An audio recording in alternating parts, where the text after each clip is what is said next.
નમસ્તે વિદ્યાર્થી મિત્રો, તમારા માટે એક આનંદના સમાચાર છે. કારણ ઉચ્ચતર માધ્યમિક વિભાગમાં જે લેવામાં આવતી હતી પ્રેક્ટિકલની પરીક્ષા, તે બોર્ડે કોરોના કાળમાં બોર્ડ દ્વારા મોકૂફ રાખી છે.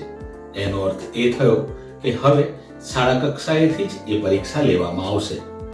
ગુજરાત માધ્યમિક શિક્ષણ બોર્ડ ગાંધીનગર દ્વારા આજે 19મી તારીખે એક પરિપત્ર તમામ જિલ્લા શિક્ષણ અધિકારીની કચેરીને રજૂ કરીને જણાવવામાં આવ્યું છે કે ઉચ્ચતર માધ્યમિકમાં જે કોઈ વિષયની પરીક્ષા, પ્રાયોગિક પરીક્ષા, પ્રેક્ટિકલ એક્ઝામ શાળા કક્ષાએ લેવામાં આવશે.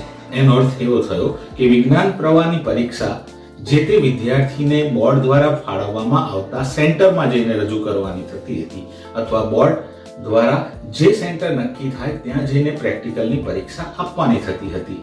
એની જગ્યાએ હવેથી જે વિદ્યાર્થી જે શાળામાં હશે તે શાળાના શિક્ષકો જ તેની લેબમાં તેની પ્રેક્ટિકલની પરીક્ષા લેશે અને ઓનલાઈન તેના માર્ક્સ અપલોડ કરશે. કોરોના સંક્રમણ વધ્યું છે અને એ સમયે શિક્ષણ વિભાગે આ એક મહત્વની જાહેરાત કરી છે, જેને કારણે વિદ્યાર્થીઓને પણ રાહત થશે અને પોતાની સ્થાનિક શાળામાં પોતાની જ લેબની અંદર પ્રેક્ટિકલ એક્ઝામ આપી જે તે શાળાના શિક્ષકો તેના માર્ક્સ બોર્ડની વેબસાઇટ ઉપર અપલોડ કરશે.